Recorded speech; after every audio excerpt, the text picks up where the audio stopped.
Gikalipay gayud ni City Mayor Gingo Valmayor Jr. nga ang electrification project sa syudad napahimuslan sa Kabunaw Elementary School.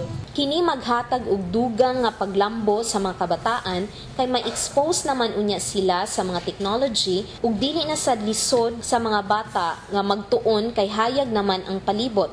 Mao kini ang gibutsyag sa mayor sa gihimong switch-on ceremony niadtong Hulyo 17, 2013 dito sa nasangpit nga tulunghaan. Teachers in molding these very young members of our society into this very participative and should be also be very responsible members of our community.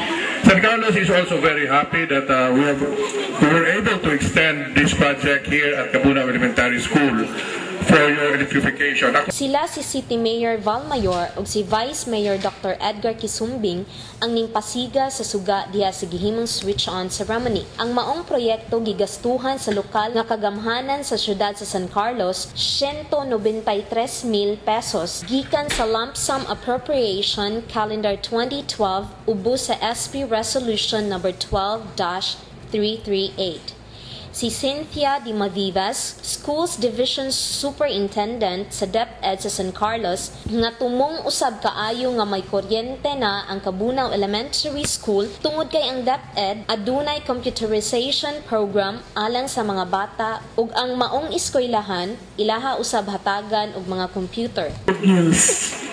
On top of my table, there was the announcement that Kabunaw Elementary School is the recipient of DCP. What is DCP? DepEd Computerization Program. So siling ko timely gid kay gin-electrified sila, then they can use the computer because there is already electricity. In other words, mga bata, may tsansa kamo magkaput sa computer nga ginatawag, which I know you have only seen in magazines and newspaper. Sa bahin usab ni Mercedita Vergantinos, school principal sa Kabunaw Elementary School, nagkanayon nga dugay na nilang gihandom nga magkakuryente ang ilang eskwelahan ug karon natuman na siya nagpasalamat sa mga opisyales sa syudad sa San Carlos. Kabunaw Elementary School.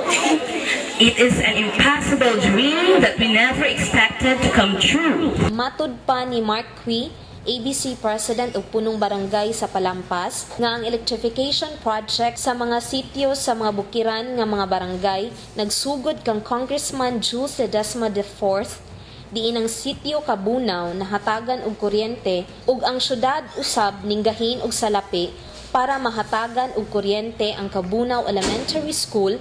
Busa iyang gipasalamatan si Congressman Ledesma ug ang mga opisyales sa syudad tungod sa maong proyekto. And the people of Palampas, I would like to thank Congressman Ledesma and Mayor Valmayor, Vice Mayor Edgardo Kisumbing for making and help us to this project possible. As our way of giving us on the